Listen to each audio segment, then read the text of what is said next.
वाला channel students, मैं आपकी एजुकेटर आकृति सेठ आपके लिए आज लेके आई हूँ आईपीसी का लेक्चर नंबर 26। जी हाँ, इस लेक्चर में हम लोग बात करने वाले हैं हमारे ऑफेंसेस जो कि हम चैप्टर 11 में डील करते हैं, जो कि फॉल्स एविडेंस से रिलेट करते हैं। अगर आप किसी भी ऑफेंस के बारे में कोई फॉल्स एविडेंस देते हो, झूठी गवाही देते हो, कोई झूठी स्टेटमेंट देते हो, चाहे वो ओथ पे हो या ओथ के बिना हो, कोई भी ऐसी फॉल्स स्टेटमेंट बनाते हो या फिर फैब्रिकेट करते हो ऐसा एविडेंस, तो हम कहाँ डील करते हैं? चैप्टर 11 में वो डील करते हैं। एंड इसको क्या कहते हैं? इनको कहते हैं false evidence and offences against public justice. तो आप लोगों को अगर याद हो और अगर आप लोगों ने मेरा लेक्चर नंबर 25 देखा है तो वहां पे मैंने आपको बताया था, क्योंकि ये चैप्टर थोड़ा सा बड़ा है, इसके अंदर थोड़े से ज्यादा सेक्शंस हैं, तो हमने क्या किया, हमने इस चैप्टर को दो पार्ट्स में डिवाइड कर लिया, पार्ट 1 एंड पार्ट 2। पार्ट 1 मैंने लेक्चर नंबर 25 में करा और अब लेक्चर नंबर 26 में मैं करूंगी आपका पार्ट 2, जहां पे मैं डील करने वाली हूँ 201 से 229A तक के हमारे सेक्शंस। अगर आपको याद हो, एक छोटा सा 2-3 मिनट का रिकैप मैं आपको कराना चाहती हूँ। हम लोगों ने डील किया था और हम लोगों ने करे थे सेक्शंस जो पार्ट 1 में, वो क्या करे थे हम लोगों ने किया था स्टूडेंट्स, एक बार इसका रिवीजन करना जरूरी है before we start with this one. तो हम लोगों ने पार्ट 1 के सेशन में हम लोगों ने करे थे सेक्शन नंबर 191 से लेकर 200 तक के सेक्शंस, जहां पे सेक्शन नंबर 191 बात करता है कि आप क्या कर रहे हो, फॉल्स एविडेंस दे रहे हो। 192 में हमने क्या पढ़ा था कि अगर आप क्या कर रहे हो, आप फैब्रिकेट कर रहे हो फॉल्स एविडेंस, आप कोई भी फॉल्स एविडेंस को बना रहे हो, मैन्युफैक्चर कर रहे हो, या फिर किसी बुक्स ऑफ एंट्री में आप कोई गलत एंट्री कर रहे हो, कोई जाली एंट्री कर रहे हो, इनकरेक्ट रिकॉर्ड बना रहे हो, तो हम बोलते हैं सेक्शन 192 लगेगा। अगर पनिशमेंट की बात करें तो पनिशमेंट दी गई है 193 में, ये भी हम डील कर चुके हैं। फिर हमने बात करी थी कि 194 में बात हो रही है कि अगर आप किसी को कैपिटल पनिशमेंट दिला रहे हो, डेथ सेंटेंस दिला रहे हो, और आप क्या कर रहे हो, आप फैब्रिकेट कर रहे हो फॉल्स एविडेंस को, आप मैन्युफैक्चर कर रहे हो फॉल्स एविडेंस को और झूठी गवाही दे रहे हो या कोई झूठा डॉक्यूमेंट पेश कर रहे हो जिससे सामने वाले को कैपिटल ऑफेंस की पनिशमेंट मिल जाए या फिर डेथ पेनल्टी मिल जाए, तो हम बोलेंगे सेक्शन 194। या फिर अगर आप किसी को लाइफ इम्प्रिजनमेंट दिला रहे हो या कोई और तरीके की इम्प्रिजनमेंट दिला रहे हो अपने इसी तरीके के फॉल्स एविडेंस के द्वारा, अपने इसी तरीके फैब्रिकेटेड एविडेंस के द्वारा, तो सेक्शन 195। 196 में हमने बात करी थी कि आप यूज कर रहे हो इसी एविडेंस को जबकि आपको पता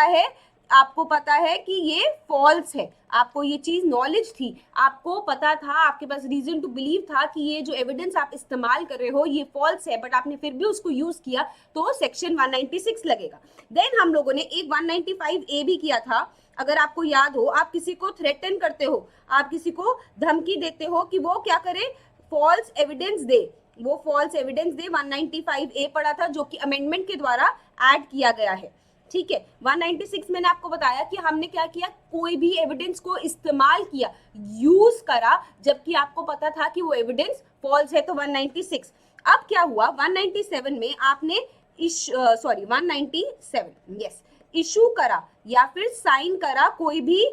फॉल्स सर्टिफिकेट को।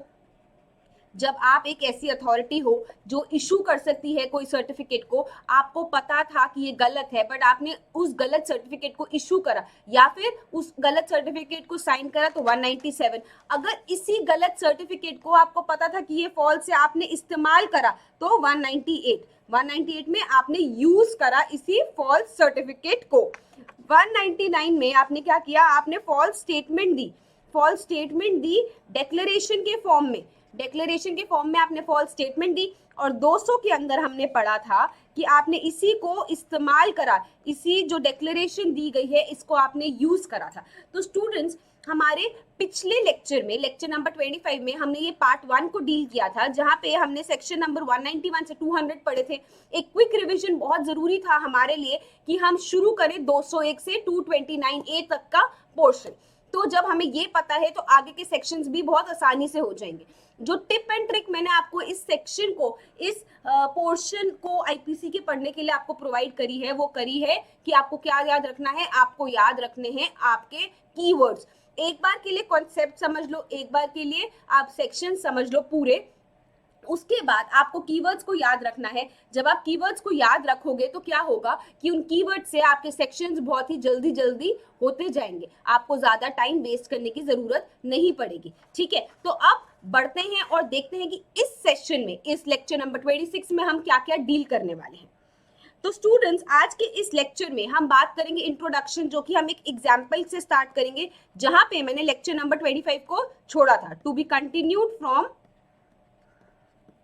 Lecture number 25।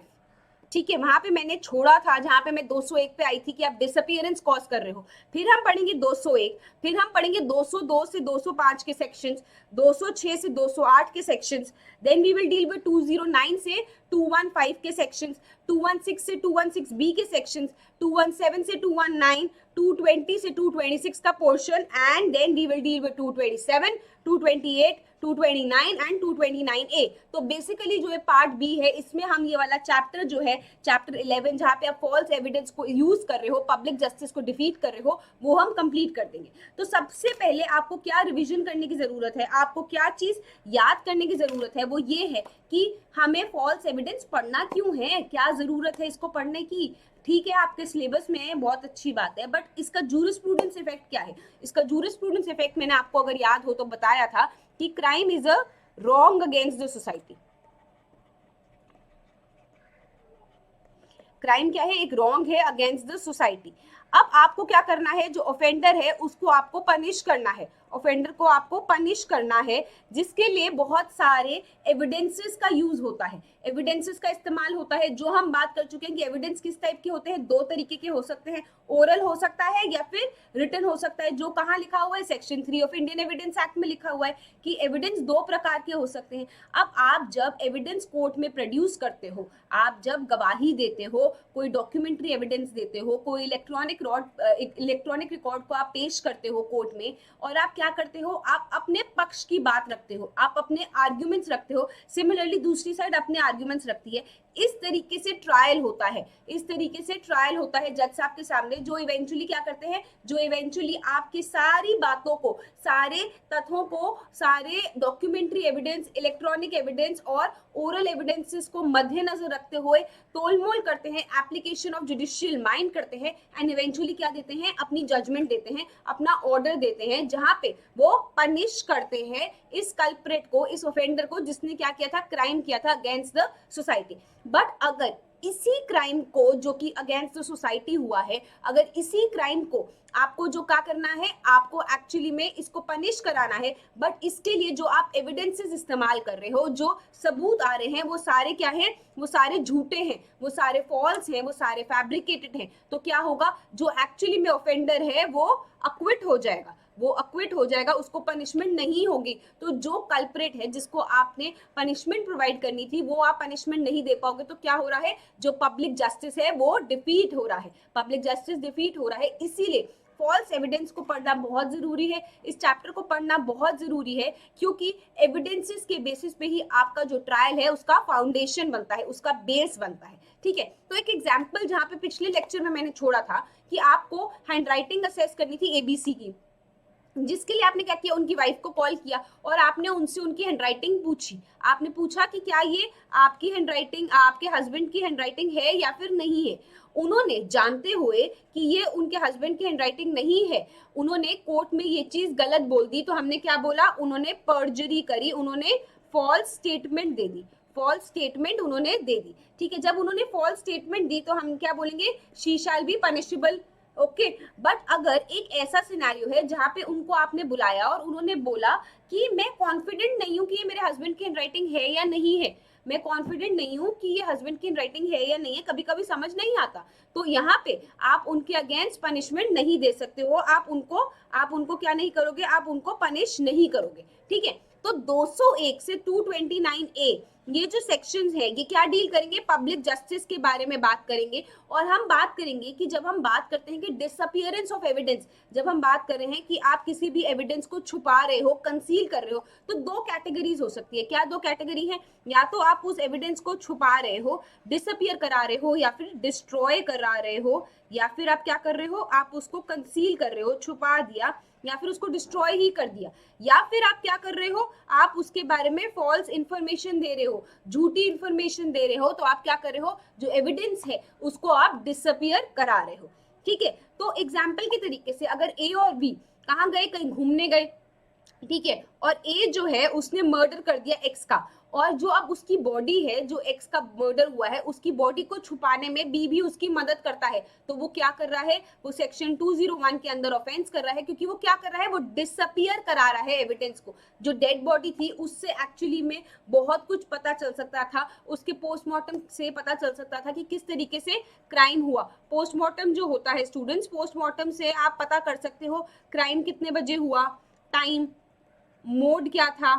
क्या क्या तरीका इस्तेमाल करा गया था, किस वेपन से हुआ, ये सब कुछ को जो कि हमें हेल्प कर सकता था एक्चुअली में ट्रायल में हमारे सबूतों को लेके आने के लिए, जिससे कि जस्टिस मिल सके, जिससे कि जिसने क्राइम किया है उसको हम पनिश कर सके। बट आपने क्या किया, आपने जो डेड बॉडी है उसी को डिसअपियर करा दिया, उसको आपने क्या कर दिया, या तो आपने डिस्ट्रॉय कर दिया, या तो आपने डिस्ट्रॉय कर दिया, या फिर आपने कंसील कर दिया। तो हम क्या बोलेंगे कि आपने उसको डिसअपियर करा दिया, जिससे कि जो ऑफेंडर है आप उसको स्क्रीन करा सको, उसको भगा सको, उसको बचा सको। तो दो एस्पेक्ट्स क्या है कि आपने डिसअपियर करा दिया एविडेंस को, या फिर उसने एक झूठी गवाही दे दी, फॉल्स इंफॉर्मेशन दे दी अबाउट दिस ऑफेंस। जब जज साहब ने उससे पूछा कि क्या तुम्हारे सामने मर्डर हुआ था, तो वो बोलेगा कि जी ए तो यहाँ पे था ही नहीं, ए तो कर्नाटका में था। तो उसने क्या दे दिया, फॉल्स एविडेंस दे दिया, फॉल्स इंफॉर्मेशन दे दी। तो इन दो तरीके से आप क्या कर रहे हो, जो एविडेंस है उसको आप डिसअपियर करा रहे हो। ठीक है, अब एक बार के लिए सेक्शन पढ़ लेते हैं, जो हमारा मोटा मोटा सेक्शन है उसको हम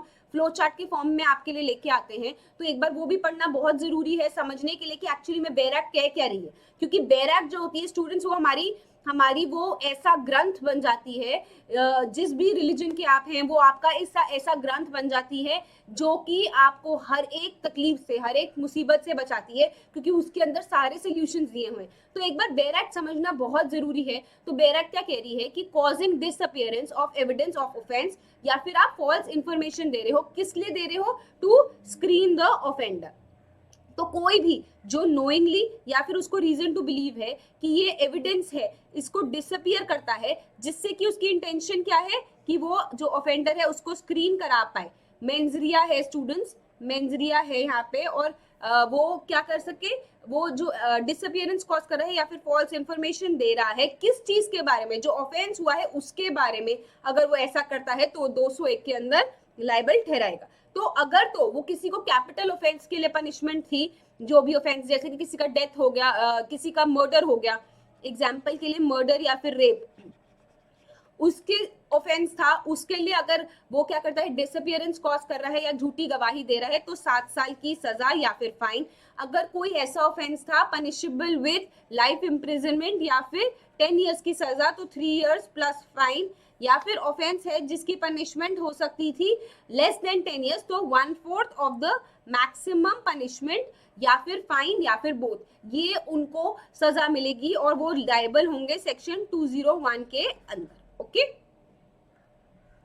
तो अब इंग्रेडिएंट समझना बहुत जरूरी है। सबसे पहला इंग्रेडिएंट क्या है कि ऑफेंस होना चाहिए, वो मर्डर होना चाहिए, वो मर्डर हुआ, उसी के बाद आप उसका जो एविडेंस है उसको डिसअपियर करा रहे हो। दूसरा होना चाहिए कि जो अक्यूज्ड है उसने डिसअपियरेंस कराया, कौन सा एविडेंस, जो ऑफेंस से रिलेटेड है। अब वो डेड बॉडी को जब डिसअपियर करा रहे थे एक्स की, तो वो ऑफेंस से रिलेटेड है डेड बॉडी, इसीलिए वो उसको डिसअपियर करा रहे थे। या फिर वो क्या कर रहे हैं, वो ऐसी फॉल्स इंफॉर्मेशन दे रहे हैं, ऐसी झूठी गवाही दे रहे हैं किसके बारे में, अबाउट द ऑफेंस, और उनकी इंटेंशन क्या है कि वो जो ऑफेंडर है उसको लीगल पनिशमेंट से बचाना चाहते हैं। तो मेंजरिया का होना इन सेक्शंस में बहुत जरूरी है कि मेंजरिया था कि आप किसी को ऐसी पनिशमेंट से बचाना चाहते हो, तो आप क्या कर रहे हो, आप 201 के अंदर ऑफेंस कर रहे हो। ठीक है, तो बेसिकली कमीशन ऑफ ऑफेंस, जो ये मर्डर हुआ या कोई भी क्राइम हुआ, एग्जाम्पल मर्डर,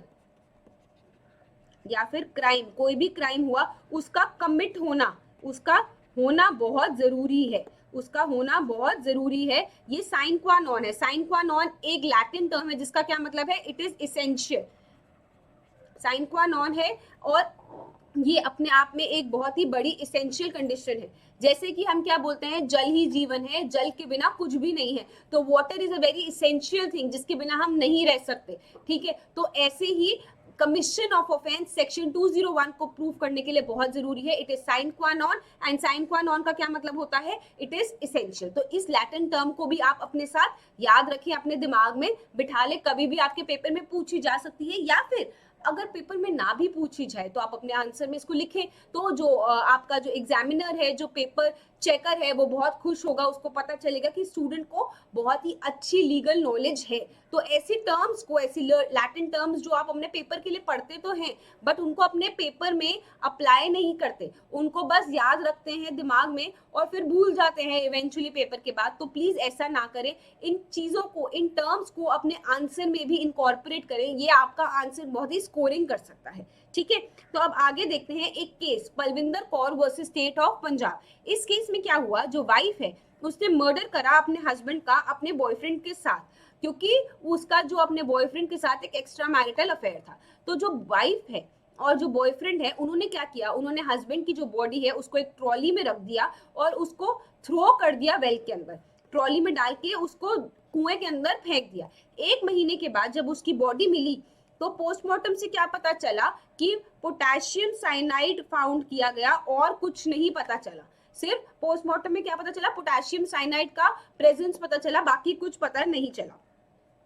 उन दोनों के ऊपर चार्ज हुआ सेक्शन 302 जो कि हमारा मर्डर का चार्ज है, और 201 causing disappearance of evidence. But actually में कोई भी ऐसा एविडेंस प्रोसिक्यूशन नहीं प्रूव कर पाई जिससे कि ये पता चले कि जो मर्डर है वो किससे किया गया था, वो मर्डर वाइफ के द्वारा किया गया था अपने बॉयफ्रेंड की हेल्प से। तो आउटकम क्या हुआ कि जो प्रिंसिपल ऑफेंस है 302 का, वो एस्टैब्लिश नहीं हो पाया, जो प्रोसिक्यूशन है वो उसको प्रूव नहीं कर पाई, और कॉन्सिक्वेंटली जो 201 का ऑफेंस था वो भी एस्टैब्लिश नहीं हो पाया, क्योंकि जब मर्डर ही एस्टैब्लिश नहीं हो पाया, आप यही एस्टैब्लिश नहीं कर पाए कि कमीशन ऑफ ऑफेंस हुआ था, तो जो आप डिसअपियरेंस की बात कर रहे हो कि एविडेंस डिसअपियर हुआ, वो भी एस्टैब्लिश नहीं होगा, क्योंकि मैंने आपको अभी क्या पढ़ाया है, commission of offence is a sine qua non for proving section 201। तो वो एक इसेंशियल कंडीशन है, जब मर्डर ही नहीं हुआ, जब कमीशन ऑफ ऑफेंस ही आप प्रूव नहीं कर पाए, तो आप कैसे प्रूव करोगे कि उस कमीशन ऑफ ऑफेंस के बारे में कोई भी एविडेंस को डिसअपियर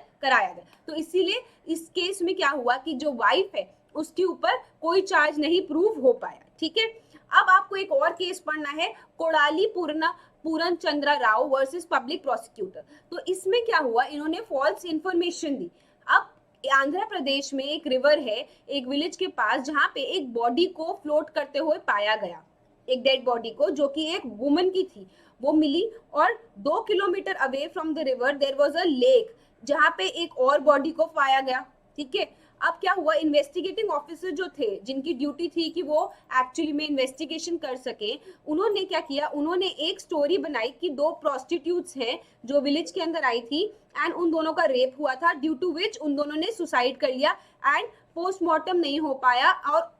उन्होंने पोस्टमार्टम नहीं कराया, और उन्होंने एक रिपोर्ट बनाई जिसमें उन्होंने ये बोला कि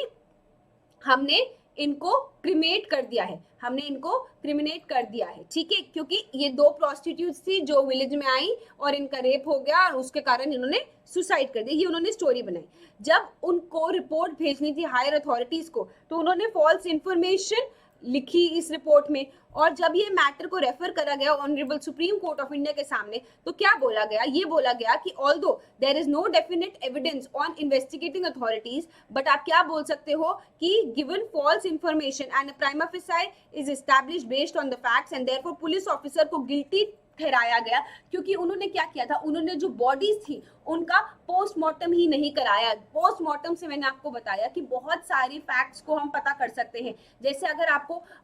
कोई भी मर्डर केस की बात करें, तो आप किसी भी मर्डर केस में ये पता कर सकते हो पोस्टमार्टम के द्वारा कि कितने बजे उस बंदे का डेथ हुई। कितने बजे उसको मारा गया, अप्रोक्सीमेट टाइम होता है, ये पता कर सकते हो कि जो फूड था वो कितना डाइजेस्टेड था, कितना डाइजेस्टेड नहीं था। उससे आप क्या करोगे, आप कैलकुलेट करते हो कि अच्छा उसने 9 बजे खाना खाया था और जो फूड था वो हाफ डाइजेस्टेड था, तो उसकी जो डेथ है वो कितनी हुई होगी, 12-1 बजे करीब हुई होगी। तो पोस्टमार्टम बहुत सारी चीजों में हेल्प करती है। बट जो ये इन्वेस्टिगेटिंग ऑफिसर था, इन्होंने क्या किया, इन्होंने एक्चुअली में क्रिमिनेट कर दी वो बॉडीज, जिससे कि इन्होंने क्या किया, और इन्होंने झूठी इंफॉर्मेशन भी दी, अपनी मनगढ़ंत कहानी बनाई।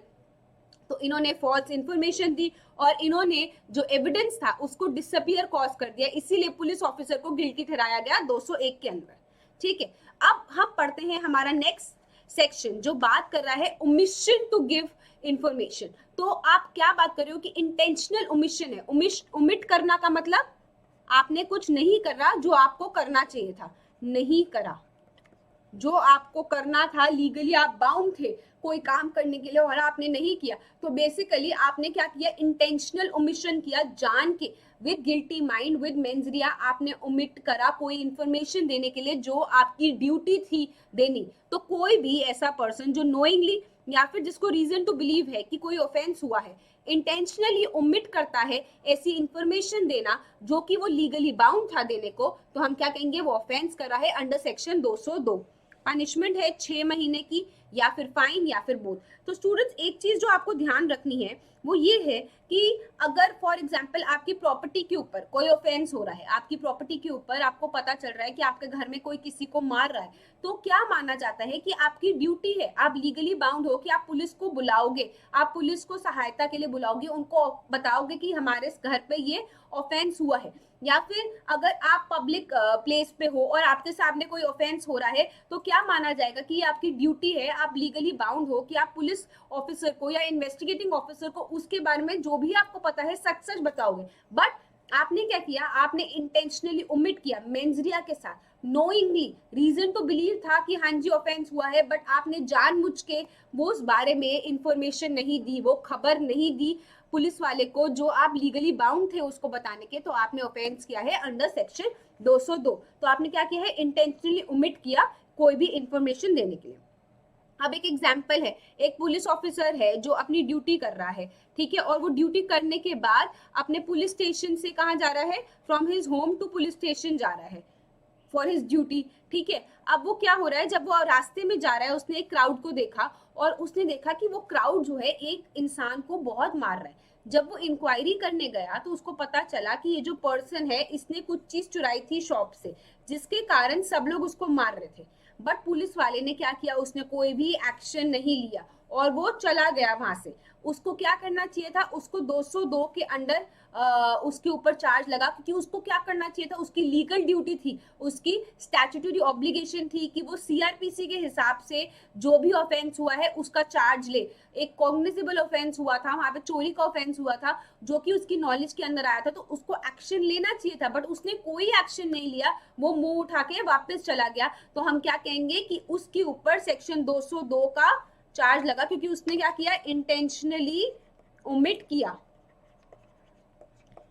इंफॉर्मेशन देने के लिए जो कि वो लीगली बाउंड था। तो उसने क्या किया, उसने एक ऑफेंस किया अंडर सेक्शन 202।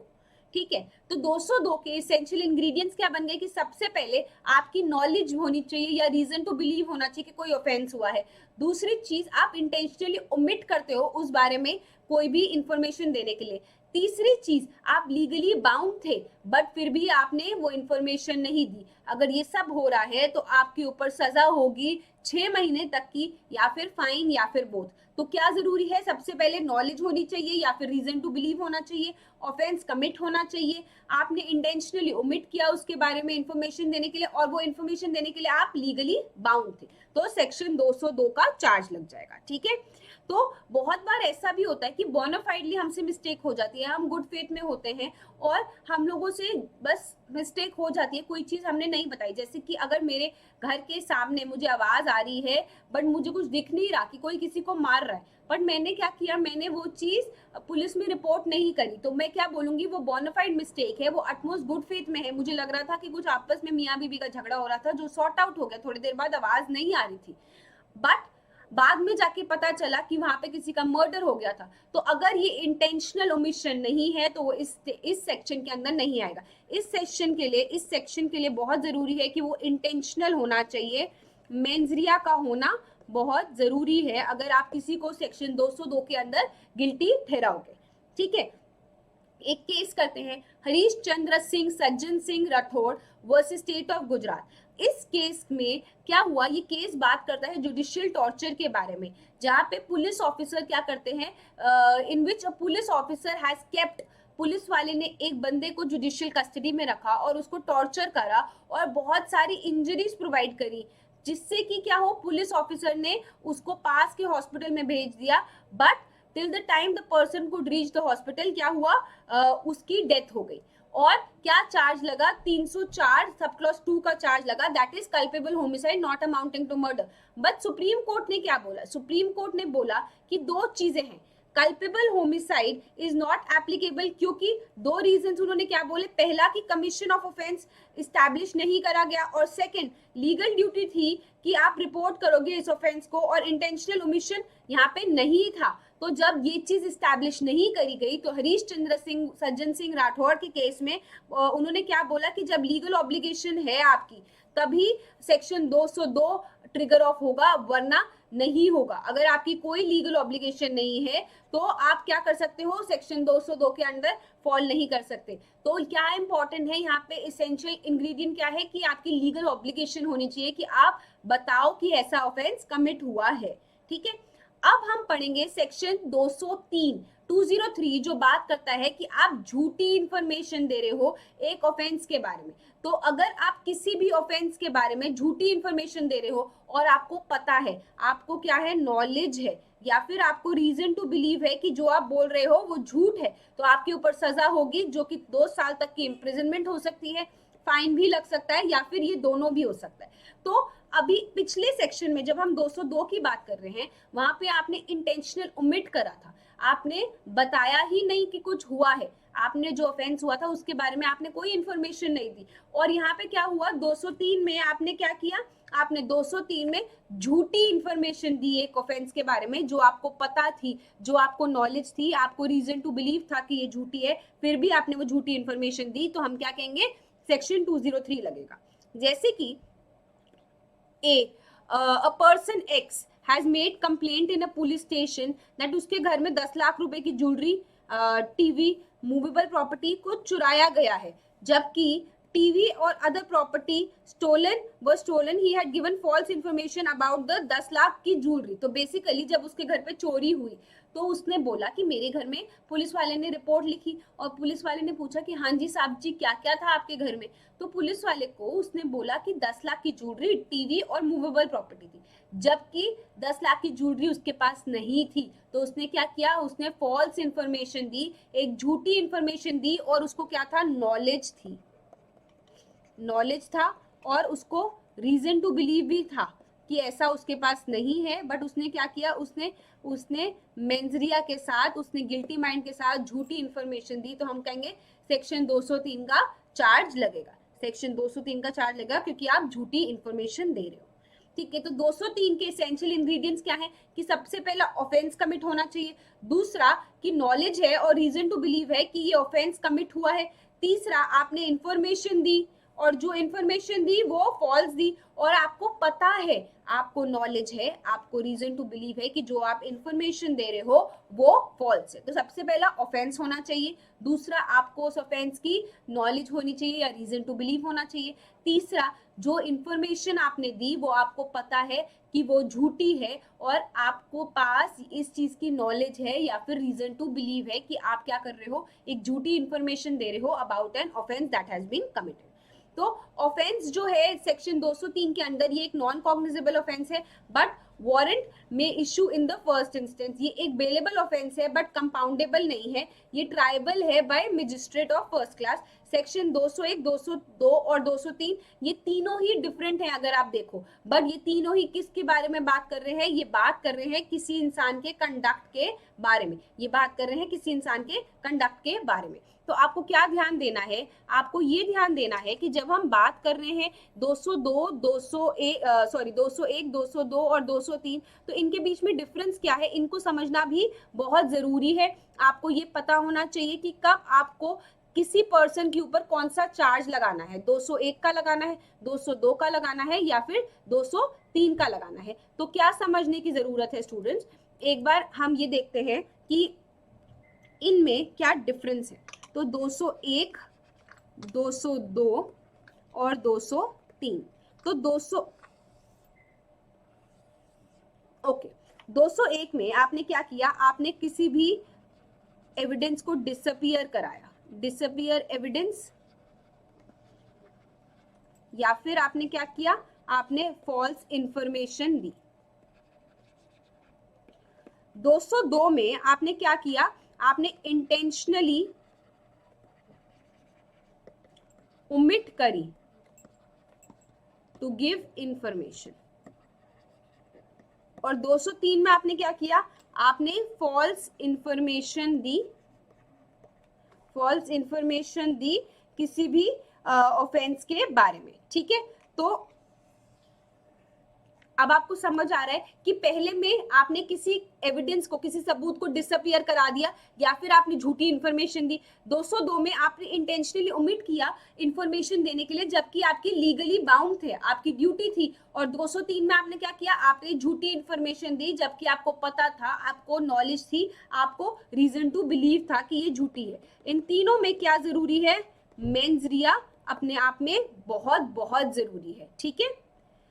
अब पढ़ते हैं 204, जहां पे आपने डिस्ट्रक्शन करा किसी डॉक्यूमेंट का, या किस लिए कि वो इस्तेमाल ना हो सके एज एन एविडेंस। जैसे कि एक एग्जांपल लेके चलते हैं, एक बुक्स ऑफ अकाउंट्स है किसी चार्टर्ड अकाउंटेंट के पास, या फिर आप एक स्टोर कीपर हो और आपका लेजर बैलेंस है, बुक्स ऑफ अकाउंट्स है, जो कि इस्तेमाल हो सकता है एज एन एविडेंस, जो कि किसी को पनिशमेंट दिला सकता है, और आपने उन बुक्स ऑफ अकाउंट्स को फाड़ दिया, उसको जला दिया, तो आपने क्या किया, डिस्ट्रक्शन किया। तो कोई भी whoever destroys any document can be an e-record also। जैसे कि अगर आपके घर पे क्या हुआ, आपका दोस्त जो है वो सामने वालों के घर पे जाके चोरी करता है, और ये सब कुछ कैप्चर हो जाता है आपके घर के सीसीटीवी कैमरा में, और आपने क्या किया, आपने इस रिकॉर्ड को डिलीट कर दिया, आपने इस रिकॉर्ड को डिलीट कर दिया। तो आपने क्या किया, आपने जो इलेक्ट्रॉनिक रिकॉर्ड था इसको डिलीट कर दिया। तो बेसिकली आपने क्या किया, आपने डिस्ट्रॉय किया या ऑब्लिटरेट किया या फिर उसको इलिजिबल बना दिया। जैसे कि अगर हम बुक्स ऑफ अकाउंट्स की बात करें, तो आपने उन बुक्स ऑफ अकाउंट्स को क्या किया, आपने उन बुक्स ऑफ अकाउंट्स के ऊपर ड्राइंग कर दी, या फिर उसको गलत हैंडराइटिंग में लिखा कि वो इलिजिबल हो गई। ठीक है, तो हम क्या कहेंगे कि वो बेसिकली यूज नहीं की जा सकती, आपको यूज इस्तेमाल नहीं हो सकती एविडेंस में। ऑब्लिटरेट का क्या मतलब हो गया, आपने उसको डिस्ट्रॉय कर दिया, इसका मतलब भी यही हो गया, आपने उसको वाइप आउट कर दिया। ठीक है, तो जो कि आपको पता था कि आपको कंपेल किया जा सकता है इसको एविडेंस में यूज करने के लिए इन कोर्ट ऑफ लॉ, तो आप पनिशमेंट होगी 204 के अंदर, और क्या पनिशमेंट होगी, 2 साल या फिर फाइन या फिर बोथ। ठीक है, 205 में आपने फॉल्स पर्सोनेशन किया, जिससे कि for the purpose of act और प्रोसीडिंग इन अ सूट और प्रोसिक्यूशन। तो कोई भी ऐसा पर्सन जो फॉल्सली पर्सोनेट कर रहा है, पर्सोनेट करने का मतलब है आप सुरेश हो और आप एक्टिंग कर रहे हो कि आप रमेश हो, तो बेसिकली फॉल्स पर्सोनेट कर रहा है, एक अज्यूम्ड कैरेक्टर में आ रहा है, और उस अज्यूम्ड कैरेक्टर में आके वो क्या करता है, कुछ एडमिशन कर देता है, कुछ कन्फेशन कर देता है, कोई स्टेटमेंट बना देता है, या फिर कोई ऐसा प्रोसेस है जिसको इशू कर देता है। तो आप क्या कर रहे हो, आप पनिशमेंट कर रहे हो, आपको पनिशमेंट होगी 3 साल तक की, फाइन या फिर बोथ। और आप क्या कर रहे हो, आप फॉल्स पर्सोनेशन कर रहे हो। जैसे मेरा नाम है आकृति, अब फॉर एग्जाम्पल यहाँ पे मेरी फ्रेंड है रीटा, जिसने एक्टिंग करी आकृति होने की, और उसने आकृति की कैपेसिटी में आके कोर्ट में जाके कोई कन्फेशन कर दिया कि हाँ जी मुझसे मर्डर हुआ है, कुछ एडमिशन कर दिया, या फिर कोई ऐसी स्टेटमेंट कर दी जो आकृति के लिए बहुत ही इंजूरियस हो सकती है किसी भी सूट में या फिर किसी भी प्रोसिक्यूशन में। तो हम क्या कहेंगे, आपने एक ऑफेंस किया है अंडर सेक्शन 205। तो बेसिकली ये एक प्रोसीजरल एस्पेक्ट के बारे में है, जहां पे हम सीआरपीसी की बात करते हैं, क्रिमिनल प्रोसीडिंग्स की बात करते हैं। तो जब आप किसी को इम्पर्सोनेट करते हो और उसकी पोजीशन में आके, व्हेन वी से you step into the shoe of that person, आप उसकी शू में आके आप उसकी पर्सनल कैपेसिटी में आके आप कोई भी ऐसी चीज कर देते हो जो उसके लिए इंजूरियस हो सकती है, तो आप 205 के अंदर गिल्टी हो गए। जैसे कि आपका घर है देहरादून में और कोर्ट ने कोई ऑर्डर किया कि इस प्रॉपर्टी को सीज किया जाए to save your home, you have agreed with a third party X and उसको आपने बेच दिया with the intention that court आपके घर को सीज ना कर पाए, you can say that it is not your property and it belongs to X. This person will be liable under section 206. ठीक है, तो क्या हो रहा है यहाँ पे, वो पर्सन 206 के लिए लाइबल होगा, जहां पे क्या हो रहा है, फ्रॉडुलेंट रिमूवल हो रहा है किसी भी प्रॉपर्टी का। ओके, तो इसी एग्जाम्पल में अगर X, same example, X had taken Dhruv's property so that he can save his property from being forfeited या फिर सीज करने के लिए, और बाद में वो इसकी प्रॉपर्टी को रिटर्न कर देता है, तो X के ऊपर क्या लगेगा, चार्ज लगेगा 207 का, और ध्रुव के ऊपर क्या चार्ज लगेगा, 206 का। 206 क्या बात करता है, आप फ्रॉडुलेंटली रिमूव करते हो किसी प्रॉपर्टी को जिससे कि वो सीज ना हो पाए, फोरफीट ना हो पाए, और आप 207 में क्या होता है, आप फ्रॉडुलेंटली क्लेम करते हो कोई प्रॉपर्टी। ओके,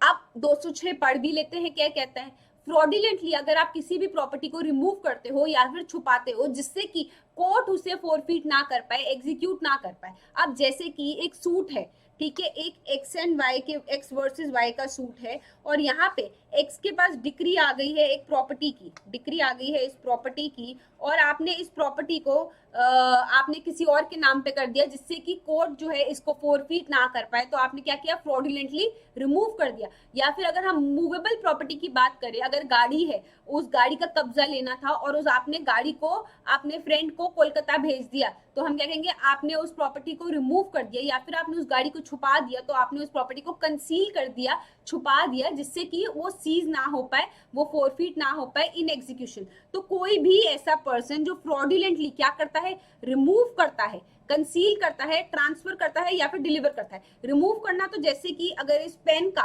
कोर्ट इस पेन को अगर क्या करने वाला है, सीज करने वाला है, तो ये यहाँ से मैंने इसको रिमूव कर दिया और इसको कहीं और ले गई, कंसील कर दिया, इसको मैंने छुपा दिया, ट्रांसफर कर दिया, ये मैंने अपनी जगह किसी अपनी फ्रेंड को दे दिया, या फिर इसको डिलीवर कर दिया, ये मैं अपनी मम्मी के घर जाके उनको डिलीवर कराई। तो क्या करा मैंने, फ्रॉडुलेंटली रिमूव करना, कंसील करना, ट्रांसफर करना या फिर डिलीवर करना to any person, any property और इंटरेस्ट, किसी और पर्सन को कोई प्रॉपर्टी या फिर इंटरेस्ट जिससे कि वो क्या ना हो पाए, वो कोर्ट में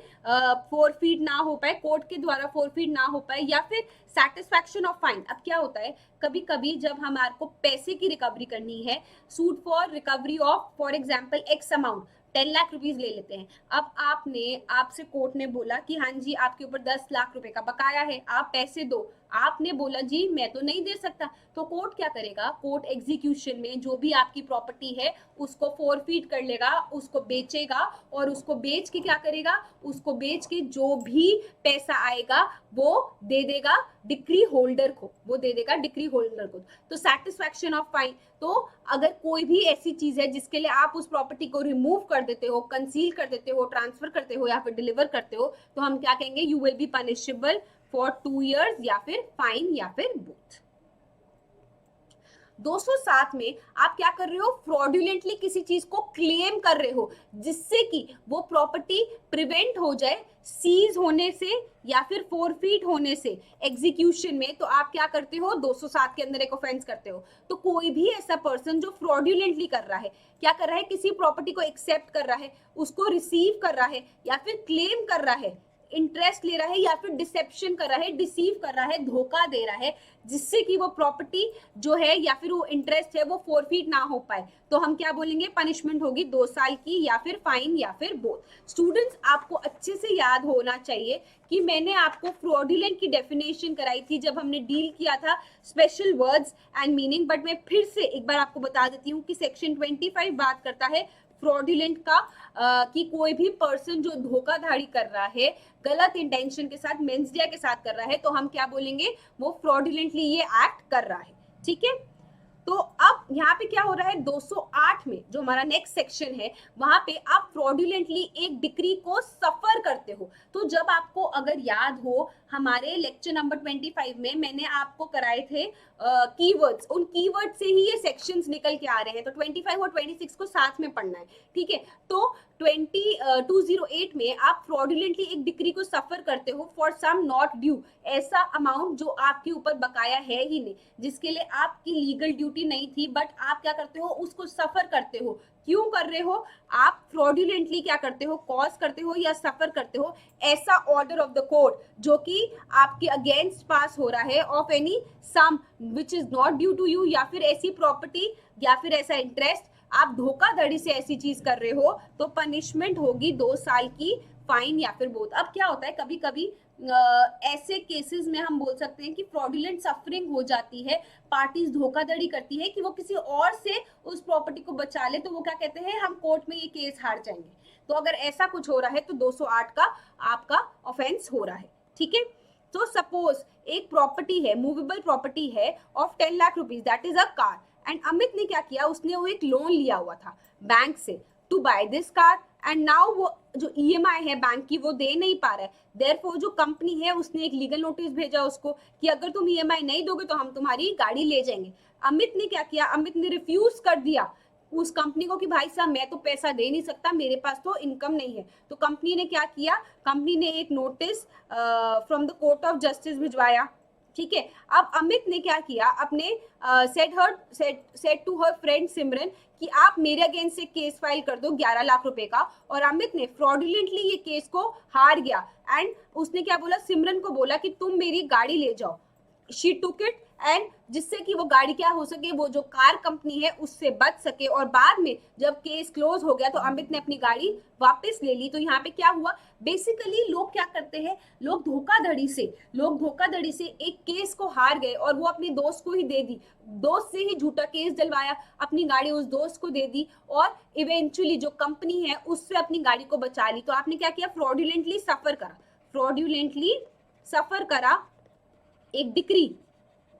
जो कि आपकी सिमरन के साथ कोई डीलिंग नहीं थी, बट आपने सफर करी, तो हम क्या कहेंगे, आपने ऑफेंस किया है अंडर सेक्शन 208, ठीक है। तो 209 से पहले स्टूडेंट्स, 209 से पहले एक बार फिर से समझते हैं जो हमने ये फ्रॉडुलेंट वाले सेक्शंस पढ़े हैं कि इनमें आपने क्या क्या किया, ठीक है। तो क्या होता है कि जब हम लोग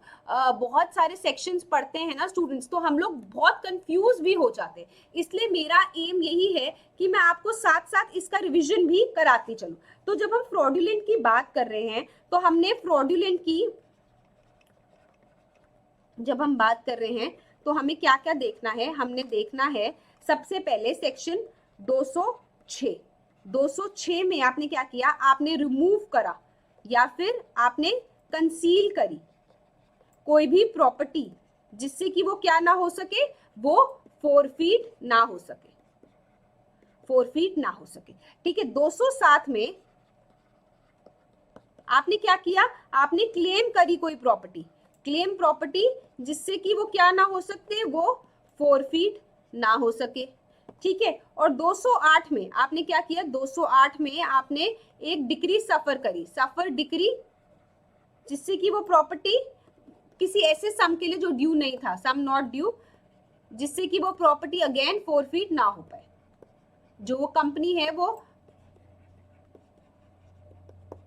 तो आपने क्या किया, आपने 206, 207 और 208 इन सारे सेक्शंस में वर्ड है फ्रॉडुलेंटली। आप क्या कर रहे हो, आप मेंसडिया के साथ, आप गिल्टी माइंड के साथ ये सब कुछ कर रहे हो, तो हम क्या कहेंगे, आप ऑफेंस कर रहे हो 206, 207 और 208 के अंदर। आप देखते हैं 209 में क्या कर रहे हो, डिसऑनेस्टली आप कोई झूठा क्लेम करते हो कोर्ट में, तो आप फ्रॉडुलेंटली या फिर डिसऑनेस्टली एक झूठा क्लेम फाइल करते हो किसी को इंजर करने के लिए, किसी को अनॉय करने के लिए, तो आपके ऊपर सजा होगी 2 साल तक की जेल या फिर फाइन भी हो सकता है, एंड है तो प्लस फाइन होगा, ठीक है। तो बेसिकली आपने एक झूठा क्लेम लगाया किसी के ऊपर। अब मैंने अपने मेरे पड़ोसी की चल रही है डिस्प्यूट, उसको इरिटेट करने के लिए मैंने उसके ऊपर एक झूठा केस फाइल कर दिया, फॉल्स क्लेम का केस फाइल कर दिया, जिससे कि वो इरिटेट हो जाए, वो परेशान हो जाए, वो अनॉय हो जाए, उसकी जो रेपुटेशन है वो इंजर हो जाए। तो मैं क्या कर रही हूँ, मैं ऑफेंस कर रही हूँ अंडर सेक्शन 209। तो स्टूडेंट्स 210 में मैंने क्या किया,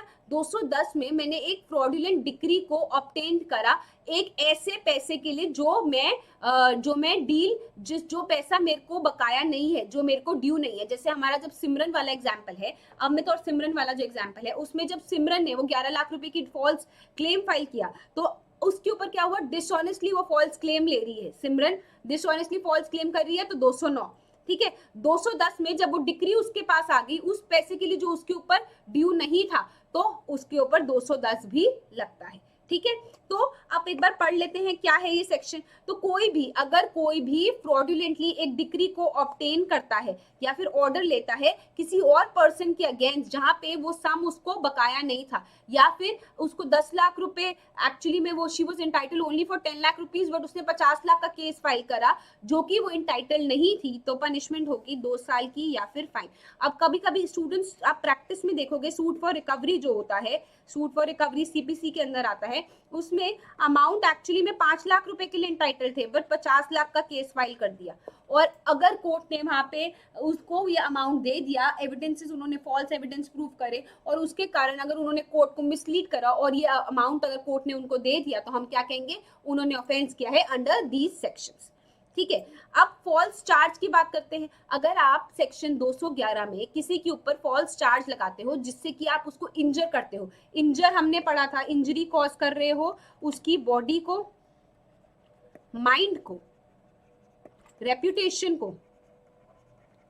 या फिर उसकी प्रॉपर्टी को आप इंजरी कॉज करते हो तो हम क्या कहेंगे, 211 का ऑफेंस होता है। तो कोई भी इंटेंशनली अगर इंजरी कॉज करता है या फिर ऐसा केस इंस्टीट्यूट करता है या फिर किसी और से कराता है, कोई भी क्रिमिनल प्रोसीडिंग्स जो कि उसको पता है कि एक्चुअली में उसके ऊपर नहीं बनती, तो वो क्या करता है, सेक्शन 211 का ऑफेंस करता है। या फिर कभी कभी वो क्या कर रहा है, फॉल्स चार्ज लगा रहा है ऐसे ऑफेंस का जो उसको पता है कि उसने नहीं करा है, तो वो क्या कर रहा है, 211 का ऑफेंस कर रहा है। पनिशमेंट होगी 2 साल तक की सजा या फिर फाइन या फिर बोथ। अगर कोई भी क्रिमिनल प्रोसीडिंग्स इनिशिएट करा रहा है और फॉल्स चार्ज लगा रहा है किसी ऐसे ऑफेंस की जो कि पनिशेबल है विद डेथ, लाइफ इम्प्रिजनमेंट या फिर 7 साल तक का या फिर उससे ज्यादा, तो पनिशमेंट होगी आपकी 7 साल तक का फाइन या फिर बोथ। कभी कभी स्टूडेंट्स आपने देखा होगा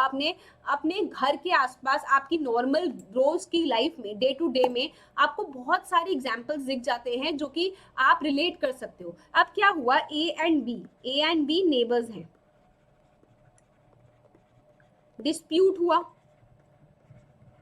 गेट को लेके, ठीक है। आपस में क्या हुआ, आपस में आर्ग्यूमेंट हुई और हीटेड आर्ग्यूमेंट हो गई और ए की जो वाइफ है, एज वाइफ, उसने फॉल्स चार्ज लगा दिया, फॉल्स चार्ज ऑन बी कि उसने मेरे साथ आउटरीच करा है माय मॉडेस्टी। तो हम क्या कहेंगे, वो क्या कर रही है, वो कर रही है ऑफेंस अंडर सेक्शन 211, क्योंकि वो एक फॉल्स चार्ज लगा रही है, एक ऐसा चार्ज लगा रही है जो उसको पता है कि उसके नेबर ने नहीं किया, एक ऐसी क्रिमिनल प्रोसीडिंग्स को इनिशिएट कर रही है जो इंजर करेगा उसको, उसकी बॉडी को, उसकी रेप्यूटेशन को पब्लिक में, और उसको क्या करेगा, एक झूठे चार्ज के अंदर फंसा रही है, तो वो 211 का ऑफेंस कर रही है।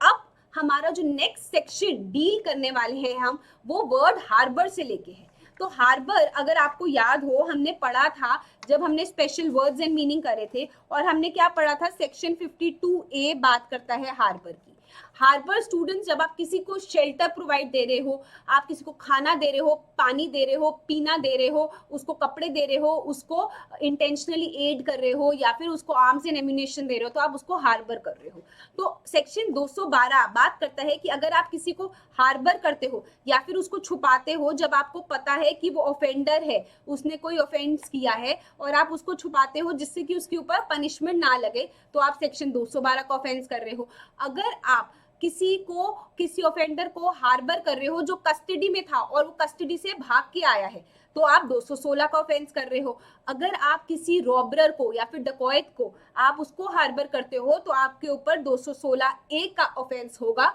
जहां पे आपकी सजा होगी 7 साल या फिर फाइन, ठीक है। तो अब इन सेक्शंस को अच्छे से डिटेल में भी पढ़ लेते हैं। तो 212 बात करता है हार्बरिंग एन ऑफेंडर, तो कहाँ पे, जहां पे भी कोई ऑफेंस कमिट हुआ है और आप क्या कर रहे हो, आप हार्बर कर रहे हो या फिर कंसील कर रहे हो, उसको छुपा रहे हो, जब आपको नॉलेज है, आपको रीजन टू बिलीव है और आप उसको बचा रहे हो किससे, लीगल पनिशमेंट से, कि उसको जेल ना जाना पड़े, उसको जेल की रोटी ना खानी पड़े, तो आप क्या कर रहे हो, 212 का ऑफेंस कर रहे हो। अगर तो आप उसको बचा रहे हो कैपिटल पनिशमेंट से, डेथ पेनल्टी वाले ऑफेंसेस से, तो 5 साल तक की सजा प्लस फाइन आप पे लग सकता है। अगर उसने कोई ऐसा ऑफेंस किया है जिसकी सजा हो सकती है लाइफ इंप्रिजनमेंट या फिर 10 साल, तो आपको मिलेगी सजा 3 साल प्लस फाइन, अगर आप ऐसे ऑफेंडर को हार्बर कर रहे हो। और अगर उस ऑफेंडर को सजा हो सकती थी 1 साल से 10 साल तक की और आप उसको हार्बर करते हो, तो आपको क्या होगी सजा, 1/4 ऑफ द मैक्सिमम इंप्रिजनमेंट या फिर फाइन या फिर बोथ। अब एक और जो हमें कीवर्ड ध्यान रखना है, गिफ्ट टू स्क्रीन ऑफेंडर। अगर आप गिफ्ट ले रहे हो, टेकिंग या फिर गिविंग,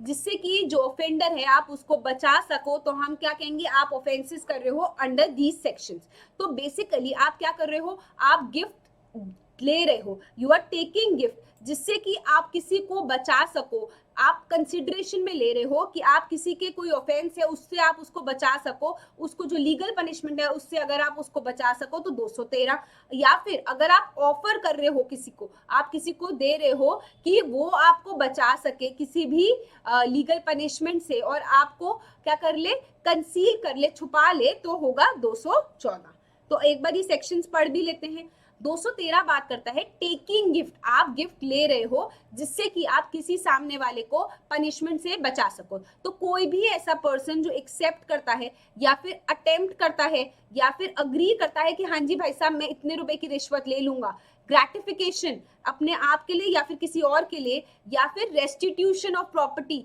अपने आप के लिए या फिर किसी और के लिए, जिससे कि वो क्या कर सके, किसी को कंसील कर सके, किसी को छुपा सके किसी पनिशमेंट से, तो हम क्या बोलेंगे,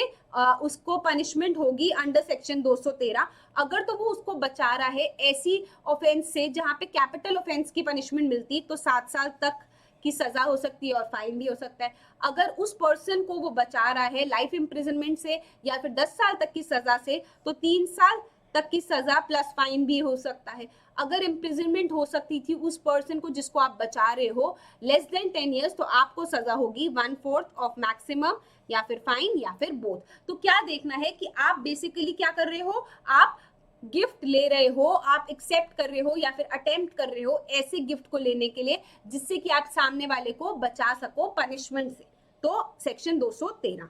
अब आप ऑफर कर रहे हो, 213 में तो हमने टेक करा, यहाँ पे आप दे रहे हो, आप गिव कर रहे हो या फिर कॉज कर रहे हो या फिर ऑफर कर रहे हो या फिर आपने उसको प्रॉमिस किया है, अग्रीमेंट किया है कि हाँ जी मैं तुझे दूंगा, या फिर कॉज करने का कोई भी ऐसी ग्रेटिफिकेशन या फिर प्रॉपर्टी किसके लिए, कंसिडरेशन में कि वो आपको किसी लीगल पनिशमेंट से बचा सके, तो ऑफेंस हुआ है 214 का। अगर तो कैपिटल ऑफेंस का पनिशमेंट है तो 7 साल तक की सजा, फाइन हो सकता है। लाइफ इंप्रिजनमेंट या फिर 10 साल तक की सजा का ऑफेंस है तो 3 साल की सजा प्लस फाइन हो सकता है। और if not less than 10 years तो 1/4 ऑफ द मैक्सिमम पनिशमेंट या फिर फाइन या फिर बोथ की सजा हो सकती है। तो 213 और 214 में आपको क्या ध्यान रखना है, यहाँ पे आप टेक कर रहे हो, यहाँ पे आप गिव कर रहे हो, ये आपको ध्यान करना है, ठीक है। 215 में अगर taking gift to help recover stolen property, कोई चोरी की प्रॉपर्टी है उसको आप रिकवर करा रहे हो और उसके लिए आप क्या कर रहे हो, आप कोई गिफ्ट ले रहे हो, तो बेसिकली आप गिफ्ट ले रहे हो या फिर आपने अग्री किया है या फिर आपने अपना कंसेंट दिया है किसी भी ऐसी चीज को करने की जहां से कोई चोरी की माल है उसको रिकवर करा सको, कोई भी ऐसी ग्रेटिफिकेशन या फिर कोई भी ऐसी हेल्प जिससे कि आप कोई मूवेबल प्रॉपर्टी जो है जो कि चोरी की है, he shall be deprived by any offence unless used power to cause offender to apprehend and convict, आप उसको उस पनिशमेंट से भी बचा रहे हो तो आपको पनिशमेंट होगी 2 साल तक की या फिर फाइन या फिर बोथ।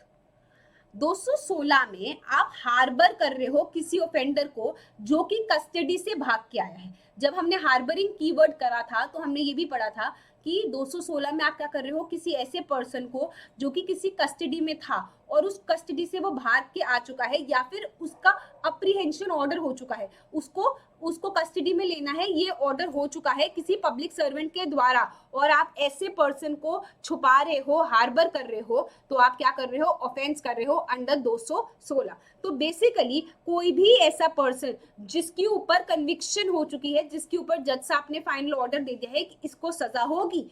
आप उसको लॉफुल कस्टडी से या तो भगा रहे हो, या फिर किसी पब्लिक सर्वेंट ने ऑर्डर करा है कि उसका अरेस्ट होना है और आपको पता है ये सब के बारे में, और आप उसका एस्केप कराते हो, या फिर आप उसके ऑर्डर ऑफ अप्रीहेंशन के अलावा आप उसको हार्बर करते हो, उसको छुपाते हो विद मेंजरिया, विद गिल्टी माइंड, तो आप ऑफेंस कर रहे हो अंडर 216। तो क्या वर्ड यूज रखना है, हार्बर, आपका कीवर्ड होगा हार्बर। ओके, अगर तो कैपिटल ऑफेंस की पनिशमेंट है तो 7 साल की सजा होगी प्लस फाइन, अगर लाइफ इंप्रिजनमेंट या फिर 10 साल की सजा है तो 3 इयर्स प्लस फाइन होगा, अगर 1 साल से 10 साल तक की सजा हो सकती थी तो 1/4 ऑफ द मैक्सिमम पनिशमेंट होगा। अगर आप लोगों ने एक ट्रेंड ऑब्जर्व करा है तो ये जो सबकी पनिशमेंट्स हैं, ये सबकी पनिशमेंट सेम है। अगर आप कोई भी ऐसा ऑफेंस कर रहे हो जिसमें आप हार्बर कर रहे हो, उसको बचा रहे हो, और अगर उसको कैपिटल ऑफेंस की पनिशमेंट होती तो आपको सजा होगी 7 साल तक की, अगर उसको लाइफ इंप्रिजनमेंट या 10 इयर्स होती तो आपको सजा होगी 3 साल तक की, अगर उसको 1 साल से 10 साल की सजा होती तो आपको सजा होगी 1/4 ऑफ द मैक्सिमम पनिशमेंट, अगर आप ऐसे किसी भी पर्सन को हार्बर करते हो। तो ये जो पनिशमेंट्स का ट्रेंड है ये बहुत सेम है, एक का कर लोगे तो सबका हो जाएगा। ये भी एक टिप एंड ट्रिक है जो आपको अपने दिमाग में रखनी है जब आप ये चैप्टर पढ़ रहे हो। ठीक है, अब पढ़ते हैं 216A। आपके ऊपर पेनल्टी लगेगी अगर आप नोइंगली या फिर रीजन टू बिलीव है आपको कि किसी पर्सन ने क्या किया है, रॉबरी करी है या डकैती करी है। अभी हम रॉबरी और डकैती को बहुत ही डिटेल में पढ़ेंगे हमारे आने वाले सेशंस में, बट फॉर नाउ आपको समझना जरूरी है कि रॉबरी कौन से सेक्शन में होती है। रॉबरी होती है 390 में, ठीक है, और डकैती होती है 391 में। तो अगर आपको पता है कि किसी पर्सन ने रॉबरी करी है या डकैती करी है और आप ऐसे पर्सन को हार्बर करते हो, उसको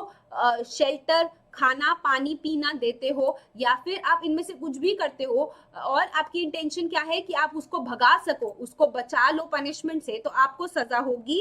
7 साल तक की या फिर फाइन। इसमें एक एक्सेप्शन दी गई है कि अगर कोई भी हस्बैंड या वाइफ अपने स्पाउस को हार्बर कर रहे हैं तो वो इस सेक्शन के अंदर गिल्टी नहीं होंगे, they will not be held guilty under this section, अगर वो अपने हस्बैंड या वाइफ को जो स्पाउस है वो कर रहा है। 216B स्टूडेंट्स रिपील कर दिया गया है। ओके, अब पढ़ते हैं, हमारा कीवर्ड है प्रोसीडिंग रिलेटेड टू। तो अगर कोई भी सेक्शन है जैसे कि 217 जहां पे कोई पब्लिक सर्वेंट है वो क्या कर रहा है, डिसओबे कर रहा है कोई भी डायरेक्शन ऑफ लॉ,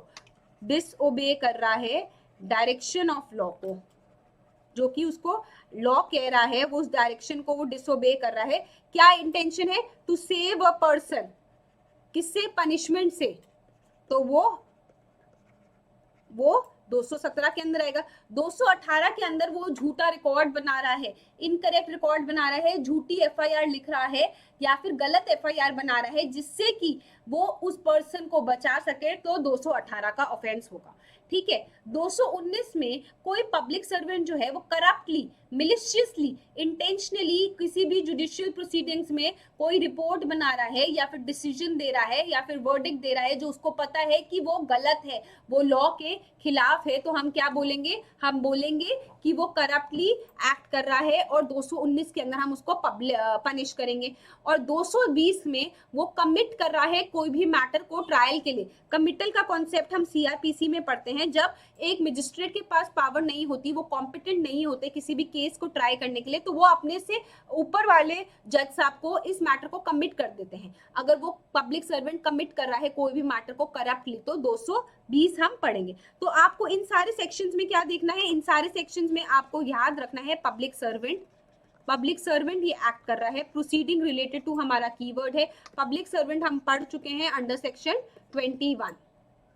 तो कोई भी जो पब्लिक सर्वेंट है अगर वो कोई भी डायरेक्शन जो उसको लॉ के द्वारा दी गई है उसको डिसोबे करता है, और उसकी इंटेंशन क्या है कि वो किसी को सेव करना चाह रहा है, किसी को प्रोटेक्ट करना चाह रहा है किसी पनिशमेंट से, या फिर किसी प्रॉपर्टी को सेव करता है फोरफीट होने से, तो हम क्या कहेंगे, वो एक ऑफेंस कर रहा है अंडर सेक्शन 217। तो समझने की बात ये भी है कि जब एक पब्लिक सर्वेंट है, आपके ऊपर क्या थी, ड्यूटी थी पब्लिक ड्यूटी परफॉर्म करने की। पब्लिक सर्वेंट हमने कहाँ पढ़ा हुआ है, सेक्शन 21 में। तब जब मैंने आपको सेक्शन 21 में पब्लिक सर्वेंट पढ़ाया था तो मैंने आपको बताया था कि ये बहुत ही इंपॉर्टेंट और रेलिवेंट सेक्शन है, क्योंकि इससे क्या होता है, हमारे बहुत सारे आने वाले जो ऑफेंसेस हैं वो डील होते हैं। तो आपको अगर एक बार समझ आ गया कि पब्लिक सर्वेंट कौन होता है और उस पर्सन की क्या ड्यूटी होती है कि वो पब्लिक की ड्यूटी प्रोवाइड करे, अब वो एक हायर अथॉरिटी पे है, उसकी एक ड्यूटी जो है वो ज्यादा है एक नॉर्मल पर्सन से, और जो उसको डायरेक्शन दी गई थी लॉ से, उसने उस डायरेक्शन को डिसओबे कर दिया, उसको ओबे नहीं किया। क्यों नहीं किया, क्योंकि उसकी इंटेंशन जो थी, मेंजरिया जो था वो क्या था कि वो किसी को बचा सके किसी पनिशमेंट से, या फिर उसको कम सजा दिलवा सके। तो पनिशमेंट होगी 2 साल तक की, या फिर फाइन, या फिर बोथ। कभी कभी ऐसा होता है कोई पब्लिक सर्वेंट ने कोई इनकरेक्ट रिकॉर्ड बनाया, जो हम आने वाले सेक्शंस में देखेंगे, या फिर उसने क्या किया, कोई झूठी गवाही दे दी जिससे कि जो पर्सन है उसको कम सजा हो, तो वो एक ऑफेंस कर रहा है अंडर सेक्शन 217। 218 में उसने एक गलत रिकॉर्ड बनाया, इनकरेक्ट रिकॉर्ड बनाया, और इंटेंशन क्या थी कि वो इस पर्सन को सेव कर सके पनिशमेंट से, या फिर इसकी प्रॉपर्टी को सीज होने से बचा सके। उसने इस इनकरेक्ट रिकॉर्ड को प्रिपेयर किया इस तरीके से, और उसको नॉलेज थी, उसको इंटेंशन थी, मेंजरिया था कि पब्लिक को लॉस हो और वो इस पर्सन को सेव कर सके लीगल पनिशमेंट से या फिर फोरफीचर से। तो उसने क्या किया है, एक ऑफेंस किया है अंडर 218। जैसे कि अगर एक इनकरेक्ट पुलिस कंप्लेंट बनाई किसी को बचाने के लिए, ठीक है, या फिर झूठी कंप्लेंट बनाई जिसमें झूठे चार्जेस लगा दिए किसी को फंसाने के लिए, तो वो भी इनकरेक्ट हो गया। इसमें सजा होगी 3 साल, या फिर फाइन, या फिर बोथ। जब आप पब्लिक सर्वेंट हो तो आपके ऊपर बहुत ही ज्यादा रिस्पॉन्सिबिलिटी है। जब आपको पावर दी जाती है, पावर के साथ आती है रिस्पॉन्सिबिलिटी, ड्यूटी आपको करनी होती है, और अगर आप वो चीज करने में फेल कर जाते हो तो आपके ऊपर लगेंगे ये चार्जेस, ठीक है। तो बहुत बार हमने देखा है जो पब्लिक सर्वेंट्स हैं उन्होंने कोई गलत रिपोर्ट बना दी, कोई सेक्शंस हटा दिए जो होने चाहिए थे, लगा दिए जो होने नहीं चाहिए थे। तो ये सब क्या हो रहा है, दिस इज इनकरेक्ट रिकॉर्ड, और आप ये क्यों बना रहे हो, किसी को बचाने के लिए या फिर किसी को फंसाने के लिए, ठीक है। अब किसी पब्लिक सर्वेंट ने जुडिशियल प्रोसीडिंग्स में जो कोर्ट की प्रोसीडिंग्स है उसमें करप्टली वर्ड यूज हो रहा है, एक रिपोर्ट बनाई जो कि कॉन्ट्ररी है लॉ, उसने मिलिशियसली इंटेंशनली एक ऐसी रिपोर्ट बनाई किसी भी स्टेज ऑफ जुडिशियल प्रोसीडिंग। वो क्या हो सकता है, वो रिपोर्ट हो सकता है, कोई डिसीजन हो सकता है, कोई वर्डिक्ट हो सकता है, कोई ऑर्डर हो सकता है, जो उसको पता है, उसकी नॉलेज है जो भी वो कर रहा है कि ये गलत है, और वो फिर भी ये करता है जिससे कि सामने वाले को पनिशमेंट ना हो या फिर ज्यादा हो जाए। तो पनिशमेंट होगी ऐसे पब्लिक सर्वेंट पे 7 साल तक की, या फिर फाइन, या फिर बोथ, ठीक है। अब जो आपका नेक्स्ट कीवर्ड है जो आपको पढ़ना है वो है अरेस्ट या फिर कन्फाइनमेंट रिलेटेड के ऑफेंसेस। तो 220, 221 और 222 क्या बात करता है, किसी भी पर्सन जिसके पास अथॉरिटी है वो करप्टली या मिलिशियसली ऐसे ट्रायल को कमिट कर देता है, या फिर ऐसे पर्सन को कस्टडी में रखता है या फिर भगा देता है, तो 220। 221 में कोई भी पर्सन जो पब्लिक सर्वेंट है वो इंटेंशनली ओमिट करता है या फिर इंटेंशनली किसी का एस्केप करा देता है, किसी को भगा देता है या फिर उसका अरेस्ट होने से रोकता है, तो हम क्या बोलेंगे 221। सेक्शन 222 में कोई भी पब्लिक सर्वेंट जो इंटेंशनली ओमिट कर रहा है किसी का अरेस्ट होना या फिर उसको भगा रहा है, अब बस प्लस क्या करना है, कोई ऐसा पर्सन जो सेंटेंस में है उसको पनिशमेंट दी गई है बाय कोर्ट ऑफ लॉ किसी ऑफेंस के लिए, तो 222 इज 221 प्लस उस पर्सन को पनिशमेंट दी गई है under the court of law, तो 222 हो जाएगा, ठीक है। 223 में कोई पब्लिक सर्वेंट जो है वो किसी को कन्फाइनमेंट में रख रहा है, किसी को अपने अंदर अपने पास कन्फाइन करके रख रहा है, रॉन्गफुली कन्फाइन रख रहा है, उसको जाने नहीं दे रहा, कोई ऐसे पर्सन को जिसके ऊपर चार्ज है या फिर वो कन्विक्टेड है, ठीक है, या फिर नेग्लिजेंटली इस पर्सन को क्या कर देता है, एस्केप करा देता है जो पर्सन कन्फाइंड है। तो 223। 225 ए एक रेजिडुअल सेक्शन है जहां पे आप ओमिट करते हो ऐसे पर्सन का अरेस्ट होना, या फिर आप ऐसे पर्सन को स्केप करा देते हो, या फिर ऐसे केसेस जो कहीं और प्रोवाइडेड नहीं है वो 225 ए में लग जाएंगे। ठीक है, तो 220 को एक बार पढ़ लेते हैं। कोई भी ऐसा पर्सन जो क्या कर रहा है, जो ऑफिसर है जिसके पास लीगल अथॉरिटी है, वो कमिटल कर देता है किसी पर्सन का फॉर ट्रायल, या फिर उसको कन्फाइन करके रखता है, तो क्या कर रहा है, करप्टली कर रहा है, मिलिशियसली कर रहा है, मेंजरिया के साथ कर रहा है, तो हम क्या बोलेंगे, वो ऑफेंस कर रहा है अंडर सेक्शन 220। पनिशमेंट है 7 साल तक की सजा, या फिर फाइन, या फिर बोथ।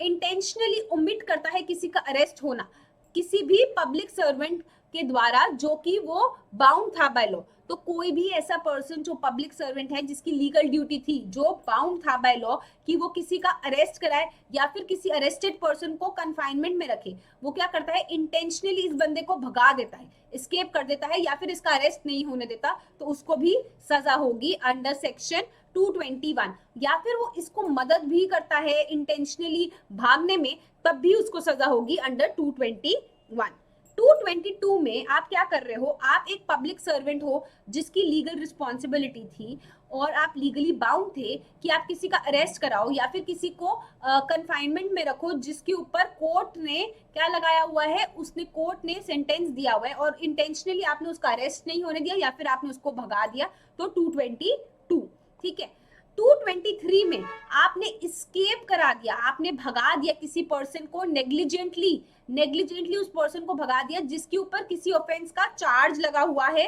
या फिर वो कन्विक्टेड है, तो आपको सजा होगी 2 साल तक या फिर इम्प्रिजनमेंट या फिर बोथ। ठीक है, तो 223। अब जो आपका कीवर्ड है वो है रेजिस्ट अप्रीहेंशन। अगर आप रोकते हो कि उसका अरेस्ट ना हो सके तो कौन से सेक्शंस हैं, 224, 225 एंड 225B। तो बेसिकली अगर आप अपना अरेस्ट होने से आप इलीगली इंटेंशनली रेजिस्ट करते हो या फिर किसी भी लीगल प्रोसीडिंग को आप ऑब्स्ट्रक्ट करते हो अपने लिए, तो 224, अगर किसी और पर्सन के लिए तो 225, और एक रेजिडुअल सेक्शन जो दिया हुआ है वो है 225B। तो बेसिकली कोई भी ऐसा पर्सन वो इलीगल ऑब्स्ट्रक्शन कॉज करता है, इलीगल रुकावट लेके आता है अपने आप के लिए, या फिर रेजिस्ट करता है किसी भी ऐसे पर्सन को कि वो कन्विक्ट कर सके या फिर उसके ऊपर चार्ज लग सके और वो भाग जाता है ऐसी कस्टडी से, तो पनिशमेंट होगी 2 साल तक की या फिर फाइन या फिर बोथ। और अगर वो ऐसी इंटेंशनल जो हो रहा है रेजिस्टेंस है या ऑब्स्ट्रक्शन है वो किसी और के लिए है या फिर उसको रेस्क्यू करता है, उसको बचाता है या फिर अटेम्प्ट करता है, अटेम्प्ट आपको पता है इनकोएट ऑफेंस है, अटेम्प्ट करता है तो भी किसी को कस्टडी में होने से तो हम पनिशमेंट होगी 2 साल तक की, फाइन या फिर बोथ। 225A में आप किसी का ओमिट कर रहे हो, आप किसी का जो अरेस्ट होना था उसको ओमिट कर रहे हो या फिर आप किसी का एस्केप करा रहे हो, पब्लिक सर्वेंट हो, तो क्या होगा, हम आपको 225 के अंदर 225A के अंदर आपको पनिश करेंगे। तो बेसिकली कोई भी जो पब्लिक सर्वेंट है जिसकी ड्यूटी थी कि वो किसी को अरेस्ट करे या फिर उसको कस्टडी में रखे, जो कि केसेस में नहीं है, 221, 222, 223 में इंक्लूडेड नहीं है क्योंकि ये रेजिडुअल है, ये रेजिडुअल रूल है, तो हम क्या बोलेंगे, आप इसका अप्रीहेंशन, आप इसका अरेस्ट नहीं होने देते तो आप 225A के अंदर पनिशेबल होगे। जिसकी जो आप कर रहे हो इंटेंशनली अगर आप कर रहे हो तो 3 साल की सजा, फाइन या फिर बोथ, या फिर आप नेग्लिजेंटली कर रहे हो तो सिंपल इम्प्रिजनमेंट 2 साल तक की, फाइन या फिर बोथ। ये सारे डिग्री ऑफ माइंड है, intentional, negligent, recklessness, knowledge, these are all degrees of mind which we have studied in the initial lectures. तो या फिर आप लॉ स्टूडेंट हैं तो आप LLB में पढ़ के आए होंगे ये सब कुछ। ठीक है, अगर आपको थोड़ी सी और क्लैरिटी चाहिए negligence, recklessness, carelessness, knowledge, mains रिया के ऊपर, तो आप जाके मेरे पुराने लेक्चर्स देख सकते हैं, वहां पे आपको क्लैरिटी मिल जाएगी। ठीक है, अब 225B की बात करते हैं। यहाँ पे आप रेजिस्टेंस कॉज कर रहे हो, ऑब्स्ट्रक्शन कर रहे हो कि क्या करो, लॉफुल आपका जो अरेस्ट है वो ना हो सके, या फिर आप भाग जाते हो, या फिर आप किसी को रेस्क्यू करते हो और वो किसी और सेक्शन में नहीं प्रोवाइडेड है, तो आप यहाँ पे लायबल होगे। तो कोई भी जो 224 या 225 में नहीं आ रहा, बट इंटेंशनली आप रेजिस्ट कर रहे हो या फिर ऑब्स्ट्रक्ट कर रहे हो अपने आप के लिए या फिर किसी और के लिए, या फिर भाग जाते हो, अटेम्प्ट करते हो, रेस्क्यू करते हो या अटेम्प्ट करते हो, तो पनिशमेंट होगी 6 महीने की, फाइन या फिर बोथ। अब जो कीवर्ड पढ़ने वाला है वो है फेलियर। तो बेसिकली आप क्या कर रहे हो, कंडीशनल रिमिशन की बात कर रहे हैं। जब आपका जो सेंटेंस है वो रिमिट किया गया था, तो आपको क्या करा था, आपने वो जो कंडीशन है वो आपने वायलेट कर दी, तो हम क्या कहेंगे, आप इस सेंटेंस इस सेक्शन के अंदर आप लाइबल होगी। ठीक है, अगर आपको ऑलरेडी कुछ पनिशमेंट मिल चुकी है तो हम उसको एडजस्ट करेंगे, बट नहीं तो आप इस सेक्शन के अंदर लाइबल होंगे। और 229A क्या कहता है, कोई भी ऐसे पर्सन जिसको रिलीज किया गया है बेल पे, या फिर बॉन्ड है, बेल बॉन्ड पे उसको रिलीज किया था और उसको अपीयर होना था कोर्ट में, बट वो अपीयर नहीं होता, तो हम क्या कहेंगे, हम ये बोलेंगे कि वो लाइबल होगा अंडर सेक्शन 229A। ठीक है, तो अब बात करनी है फेलियर की, तो दो सेक्शंस और जो पढ़ने हैं। 228, आप इंटेंशनली किसी जज को अगर आप उसकी प्रोसीडिंग्स में इंटरप्शन कॉज करते हो या उसको इंसल्ट करते हो, 228 बात कर रहा है, आप किसी की आइडेंटिटी डिस्क्लोज कर रहे हो जो कि सेक्सुअल ऑफेंसेस से रिलेटेड है, वो प्रिंट कर देते हो, पब्लिश कर देते हो, ऐसे केसेस में आपको नहीं करना होता, ये लीगल ड्यूटी है, बट अगर आप ऐसा करते हो तो 228A के अंदर आप लायबल होगे। ठीक है, तो अब 227 को थोड़ा डिटेल में पढ़ लेते हैं। तो कोई भी जो है जिसने एक्सेप्ट करी थी कोई condition of remission of punishment, condition of remission of punishment, तो रिमिशन क्या है कि जो आपको सेंटेंस किया गया था, जो आपको पनिशमेंट सेंटेंस करी गई थी, उसको अगर आपने कोई भी कंडीशंस इंपोज थी, आपने उसको एक्सेप्ट किया था, बट आप नोइंगली उसको वायलेट कर देते हो, तो आपको सजा होगी विद पनिशमेंट, जिसको आपको ओरिजिनली बोला गया था। Or if he has suffered no part of that punishment, and if he has suffered any part of that punishment, then with so punishment as he has not suffered। तो अगर कुछ portion of punishment है जो आपने सफर करा है और कुछ पोर्शन है जो नहीं सफर करा है, तो जो नहीं सफर करा है वो आपको दोबारा सफर करना पड़ेगा 227 में, अगर आप वो कंडीशंस को वायलेट करते हो जिसपे आपका रिमिशन हुआ था पनिशमेंट का। 228 में आप इंटेंशनली इंसल्ट करते हो किसी भी पब्लिक सर्वेंट की, या फिर उसकी जो जुडिशियल प्रोसीडिंग्स चल रही थी उसको आप इंटरप्शन कॉज करते हो किसी भी जुडिशियल प्रोसीडिंग की, तो आपके ऊपर सजा होगी सिंपल इम्प्रिजनमेंट 6 महीने तक की सजा, फाइन या फिर बोथ, कंटेम्प्ट ऑफ कोर्ट का चार्ज भी आपके ऊपर लगेगा। कुछ ऑफेंसेस जो होते हैं जैसे हमारे सेक्सुअल ऑफेंसेस हैं, जैसे कि 376, 376A, B, C या फिर D, उनमें क्या होता है, ये बोला जाता है कि आपको जो विक्टिम है उनकी आइडेंटिटी को डिस्क्लोज नहीं करना है, बट आपने वो डिस्क्लोज कर दिया, आपने प्रिंट कर दिया, पब्लिश कर दिया, या फिर आपने इस आइडेंटिटी को डिस्क्लोज कर दिया, तो आपको सजा होगी अंडर 228A, जो हो सकती है 2 साल तक की सजा, एंड आपके ऊपर फाइन भी लगेगा। जो नॉर्मली सेक्सुअल ऑफेंसेस के केसेस होते हैं, रेप के केसेस होते हैं, उनके अंदर XYZ लिखा जाता है, ABC लिखा जाता है, या फिर फिक्टिशियस नाम दिया जाता है, जैसे निर्भया का केस। एक्चुअली में उस लड़की जिसका रेप हुआ था उसका नाम निर्भया नहीं था, but we all know that case by the name of Nirbhaya's case, because that is a fictitious name. जो वो फीमेल है उनकी आइडेंटिटी को डिस्क्लोज नहीं करना है, इसीलिए ऐसे फिक्टिशियस नाम दिए जाते हैं, बट अगर आप उस आइडेंटिटी को डिस्क्लोज कर देते हो तो आप एक ऑफेंस कर रहे हो अंडर दिस सेक्शन। 229 में आप पर्सोनेट कर रहे हो किसी जूरर को या फिर असेसर को, तो कोई भी पर्सन जो पर्सोनेट कर रहा है या अदरवाइज इंटेंशनली ऐसा कर रहा है, नोइंगली ऐसा कर रहा है, अपने आप को सफर कराता है, सफर हिमसेल्फ टू बी रिटर्न या फिर इम्पैनल या फिर एक जूरी या असेसर की तरह उसकी स्वेरिंग हो सके, तो क्या कर रहा है, वो पनिशेबल है अंडर दिस सेक्शन, एंड सजा होगी 2 साल तक की, फाइन या फिर बोथ। 229 में अगर आपको बेल पे छोड़ा गया था, आपको बेल पे छोड़ा गया था, आपने बेल बॉन्ड को फर्निश किया था और आपने उस बेल बॉन्ड की कंडीशंस का वायलेट किया, आपको बोला था कि जब भी कोर्ट आपको बुलाएगा आपको पेश होना है, कोर्ट में, बट किसी भी सफिशिएंट कॉज के बिना आपने अपीयर नहीं हुए कोर्ट में तो आपको सजा होगी 1 साल तक की या फिर फाइन या बोथ। जब हम बेल पे किसी को छोड़ते हैं तो कुछ कंडीशंस इंपोज करते हैं, वो कंडीशंस कहती होती हैं जैसे कि आप टेरिटरी ऑफ दिस कोर्ट आप छोड़ के नहीं जाओगे,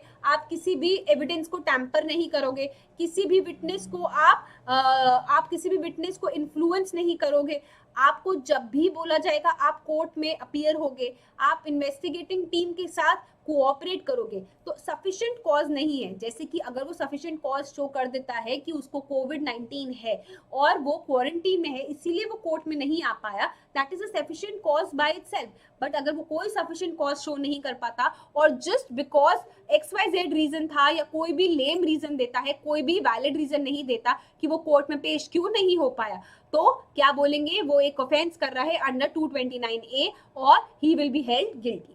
तो स्टूडेंट्स ये था हमारा चैप्टर 11 जहां पे हमने पूरा का पूरा डील करा है फॉल्स एविडेंसेस को लेके। पार्ट 1 में हमने किया था, अगर आपको याद है जो मैंने आपको सेशन के स्टार्टिंग में भी कराया, 191 से 200, और पार्ट 2 में हम लोगों ने करे हैं सेक्शन 201 से लेके 229A तक। 229A तक हमने करा है। आने वाला जो मेरा लेक्चर है वो है चैप्टर नंबर 12, जहां पे मैं कॉइन एंड गवर्नमेंट स्टैम्प्स वाले सेक्शंस को डील करने वाली हूं। ओके, 201 से 229 जब हमने करे स्टूडेंट्स, तो हमने क्या देखा कि सबसे पहले 201 में आप डिसअपियर करा रहे हो एविडेंस को। ओके, 202 में आप इंटेंशनली ओमिट कर रहे हो कोई ऐसी इंफॉर्मेशन देना जो आपको देनी थी। 203 में आप फॉल्स इंफॉर्मेशन दे रहे हो। 204 में आप डिस्ट्रक्शन कॉज कर रहे हो किसी डॉक्यूमेंट की जो डिस्ट्रॉय कर रहे हो। 205 में आप फॉल्स पर्सोनेशन कर रहे हो। 206 में आपने फ्रॉडुलेंटली क्या करा, रिमूव कर दी कोई प्रॉपर्टी को या फिर कंसील कर दिया। 207 में आप फ्रॉडुलेंट क्लेम कर रहे हो। 208 में आपने एक फ्रॉडुलेंट डिक्री सफर करी, सफर डिक्री, ठीक है। 209 में क्या किया आपने, डिसऑनेस्टली क्या करा, क्लेम लगाया किसी के ऊपर, डिसऑनेस्टली फॉल्स क्लेम लगाया। 210 के अंदर फॉल्स चार्ज लगाया किसी के ऊपर। 211 में आपने क्या किया, आपने फॉल्स चार्ज लगाया किसी के ऊपर। 212 में आपने क्या किया, आपने हार्बर करा किसी ऑफेंडर को, हार्बर ऑफेंडर, ठीक है। 213 में आपने गिफ्ट को लिया, टेक करा। 214 में आपने ऑफर करा। 215 में आपने गिफ्ट लिया कि आप स्टोलन प्रॉपर्टी को रिकवर कर सको। 216 में आपने किसी हार्बर करा ऑफेंडर को जिससे कि, या फिर आपने उसका एस्केप कराया जो एस्केप करके आया था किसी कस्टडी में। 216A में पेनल्टी है अगर आपने हार्बर करा किसी रॉबरर को या फिर डकॉयत को। 216A में, सॉरी, ठीक है, 216B रिपील हो गया है। 217 में आपने डिसोबे किया डायरेक्शन ऑफ लॉ, आप पब्लिक सर्वेंट थे। 218 में आपने इनकरेक्ट रिकॉर्ड बनाया। 219 में क्या किया, जुडिशियल प्रोसीडिंग में करप्ट रिकॉर्ड दिया। 220 में ट्रायल कमिटल कर दिया किसी ट्रायल का। 221 में क्या किया आपने, इंटेंशनली ओमिट कर दिया किसी का अरेस्ट होना। 222 में आपने किसी का इंटेंशनल ओमिट करा, अप्रीहेंशन किसी का। 223 में आपने एस्केप करा दिया किसी को कन्फाइनमेंट से। 224 में आपने रेजिस्ट किया, ऑब्स्ट्रक्ट किया अपना लॉफुल अप्रीहेंशन होने से। 225 में अनदर पर्सन का। 225A में आपने क्या किया, ओमिट किया किसी का अरेस्ट होना, ठीक है, और आपने उसको क्या करा दिया, सफर करा दिया उसका एस्केप। 225B में आपने रेजिस्ट किया, कहीं और नहीं प्रोवाइडेड, वो रेजिडुअल सेक्शन हो गया। 226 हमारा रिपील हो चुका है। 227 में वायलेट करी आपने रिमिशन की कंडीशन, 228 में क्या किया, इंटेंशनली किसी जज की इंसल्ट करी, इंटेंशनल इंसल्ट करी। 228 ए में आपने डिस्क्लोज कर दी आइडेंटिटी, जिसकी आपको आइडेंटिटी डिस्क्लोज नहीं करनी थी। 229 ने पर्सोनेट करा किसी जूरी को या फिर असेसर को, और 229 ए में आपने बेल बॉन्ड की कंडीशन को फेल कर दिया, बेल बॉन्ड की कंडीशन को फेल कर दिया। तो स्टूडेंट्स ये था हमारा ये पूरा चैप्टर नंबर 11। आई होप ये आप लोगों को समझ आया हो और ये आप लोगों को बहुत हेल्प करेगा जब आप ट्रायल के लिए भी जाएंगे, जब आप अपने प्रोफेशन में स्टेप इन कर देंगे एज अ जज, एज अ लिटिगेटर या फिर एज अ पब्लिक प्रोसिक्यूटर, जो भी आप पोजीशन होल्ड करना चाहते हैं, तो आपको ये सारे सेक्शंस बहुत हेल्प करेंगे, क्योंकि ये आपको सर्टन कराएंगे कि कैसे आपको एविडेंसेस को देखना है, कैसे एविडेंसेस का तोलमोल होता है। तो this will help you a lot students. And आप हमारे फिजिक्स वाला की ऐप पे जा सकते हैं, लॉ फाउंडेशन बैच वहाँ पे सिलेक्ट करें। वहाँ पे आप आईपीसी जब सिलेक्ट करेंगे तो आपको क्या दिखेगा, आपको ये क्लासेस दिखेंगी जिनको आप रिवाइज कर सकते हो। वहाँ पे आप डेली प्रैक्टिस पेपर्स भी कर सकते हो जो क्विज के फॉर्म में है, आप क्लास नोट्स भी देख सकते हो, आप एक टेलीग्राम चैनल है उसको भी हमारा देख सकते हो जहां पे आपको सारी नोटिफिकेशंस मिलेगी। तो जुड़े रहिए लॉ वाला के साथ for good quality content. And मैं आने वाली हूं अपने लेक्चर नंबर 27 में कॉइन एंड गवर्नमेंट स्टैम्प से रिलेटेड ऑफेंसेस डील करने नेक्स्ट क्लास में कल। तो प्लीज जुड़े रहिए फॉर लॉ विद लॉ वाला for good quality content. All the best students, thank you.